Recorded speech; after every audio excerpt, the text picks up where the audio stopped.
அரசாங்கம் பொறுப்பேற்றதுக்கு அப்புறம் திருச்செந்தூர்ல ஒரு பணியாளர் வந்து 25 லட்சம் ரூபாய் கையாடல் பண்ணாங்க அப்படின்னு சொல்லி அந்த பணியாளரை சஸ்பெண்ட் பண்ணியிருக்கிறாங்க.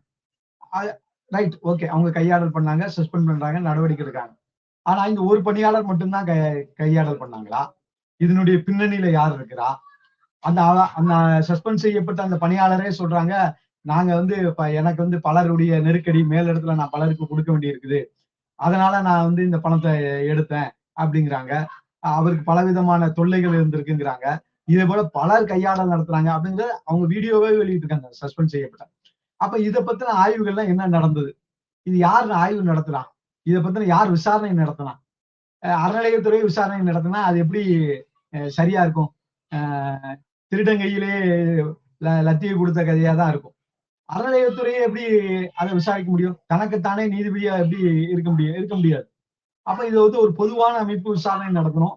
அதுக்காக தான் நாம இந்து முன்னணி வந்து திருச்செந்தூர்ல ஒற்றை காலில் நின்று நம்முடைய மாநில துணைத் தலைவர் வி.பி. ஜெயக்குமார் அவர்கள் பெரிய போராட்டமே நடத்தாங்க கடந்த 10 நாட்களுக்கு முன்னாடி திருச்செந்தூரினுடைய கடற்கரையில.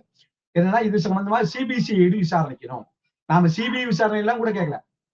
மாநிலத்தில் இருக்கக்கூடிய அந்த காவல்துறையினுடைய ஒரு அமைப்பாக இருக்கக்கூடிய சிபிசிஐடி, அந்த சிபிசிஐடியினுடைய விசாரணை வேணும். ஏன்னா இந்த 25 லட்சம்ங்கிறது இது ஒரு நபரோட முடியக்கூடிய விஷயம் இல்ல. எத்தனை நாள் இது நடந்திருக்கு, எத்தனை நாள்ங்கிறத விட எத்தனை வருஷம் இது போல கையாடல்கள்லாம் நடந்திருக்கு, இதனுடைய பின்னணியில யார் இருக்கா, யார் யாருக்கெல்லாம் பங்கு போகுது, யார் யாரெல்லாம் இது போல கையாடல் பண்ணியிருக்கிறா, எவ்வளவு தொகைகள் கையாடல், இதெல்லாம் ஒரு நபர் 2 நபர் உட்கார்ந்து விசாரிச்சு முடிக்கக்கூடிய விஷயங்கள் இல்ல. அறநிலையத்துறையும் இதை விசாரிக்கவே முடியாது. அப்ப இது சிபிசிஐடி போன்ற தனி உளவுத்துறை அமைப்புகள் தான் அதை விசாரிக்க முடியும். அந்த கோரிக்கையை வச்சு அது இன்னும் அறநிலையத்துறையிட்ட இருந்து எந்த பதிலும் இல்லை.